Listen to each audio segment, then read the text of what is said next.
What's going on, everybody? Welcome back to the channel. As you guys can see, my truck is behind me. We've got Billy the Tech working on it right now. He's gonna drop the front skid. We're gonna replace the OEM radiator with this CSF aluminum large body finned radiator. Better cooling, better performance. I've seen some Magnuson guys complain about their engine getting a little too hot. So this is just gonna be a preventative measure and just make the truck run a little better. We're gonna show you how to install it. Let's get started. Step one is Billy showing us how strong he is. Dang. Put it on top of the radiator, stress test. Seems like a good place. Now that the front skid is removed and we have access below, he's gonna remove the radiator cap so it's not all pressurized. All right, there it is. It's off and back up she goes. We're gonna drain some coolant and start removing bolts and lines and things and put this new bad boy in there. Dang. Coolant is now draining, as you guys can see there. Dang.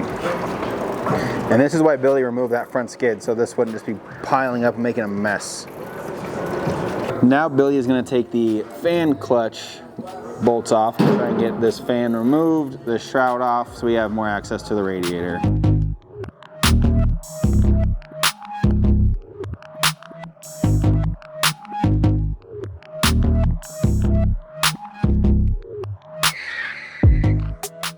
Billy is now removing the main radiator hose up in the top, and then we're going to pull some cooler lines. I have aftermarket stuff. One of those things is attached to this radiator, so we're going to have to figure out a new home for it or just put it on the new radiator. We'll find the best home for it, and then start pulling these lines as well, and hopefully not make a mess.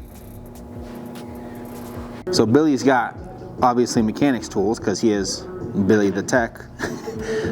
So he's going to use these to clamp any of the hoses that might leak, but we're pulling off the other two hoses on this driver's side of the radiator.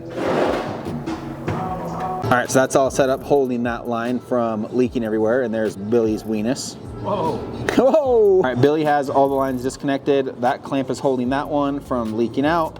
All the other ones are draining into that bin. We're gonna have to figure out, here's that aftermarket thing I was talking to you guys about. You can see it's kind of going through this radiator. I think it's a steering cooler, but now we're gonna start removing the bolts for the radiator to get this thing out. And then we'll mock up this one and see where we can put everything.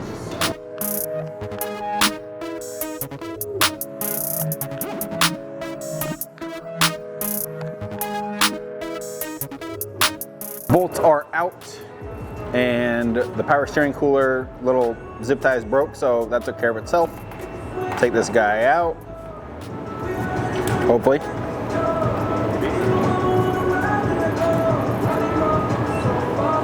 Looks like supercharger pump hose.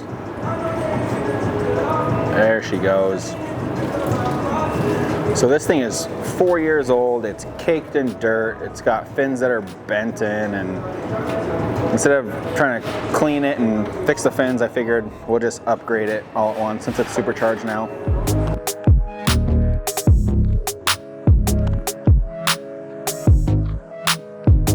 Here is the OEM, which is a lot of plastic and aluminum, and this one's all aluminum.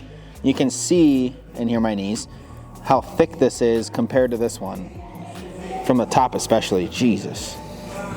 So this will cool a lot better, especially with the supercharger and everything that's done to the truck.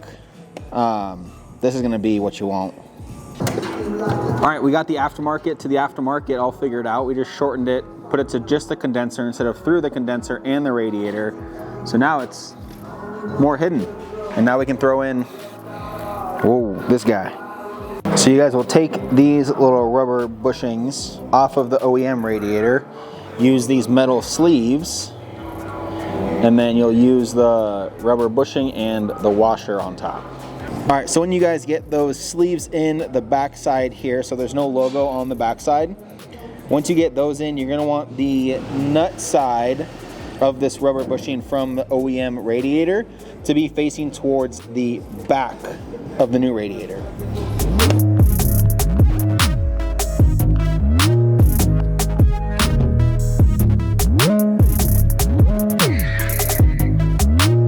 All right, Billy has the new radiator in and said that it is a direct OEM replacement. So it fits really nicely. It's obviously a little bit bigger. We were a little nervous about supercharger lines, but clears everything. So this is a good OEM replacement for you guys to get a larger radiator, fully aluminum, more fins, better cooling, just to help prevent, especially if you're adding more power and weight to your rig, help keep everything nice and cooled. So we're gonna start putting the bolts in on the bottom and then start running all the lines again and top it off. All right guys, Billy is doing the fan clutch now. And once that's all on, the shroud is on, I think. Yep. Shroud's all on. I did think correctly. Then we're gonna start putting the plumbing back together on both sides and then coolant.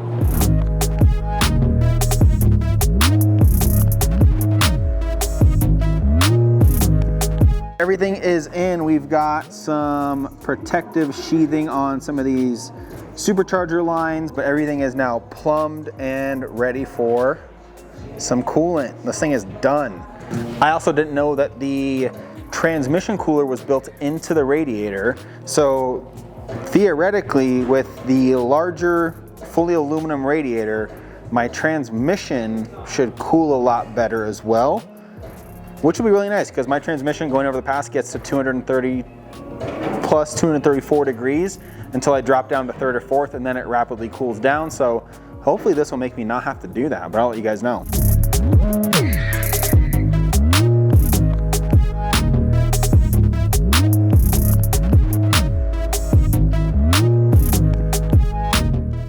So a little trick that Billy told me is once you get this thing going and you've got your coolant here going into the radiator, after the first one is all the way down, put the second bottle in, start the truck, crank the heat, full defrost, max fan speed to open everything up. And once the truck is hot inside, you have a good chance there's no bubbles in your radiator system. But overall, pretty straightforward install. Aftermarket, going with a lot of aftermarket stuff, it went right in.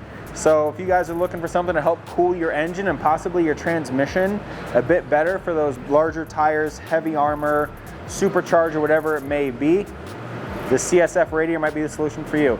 If you like this video, please make sure to like, comment, subscribe. Until next time, peace.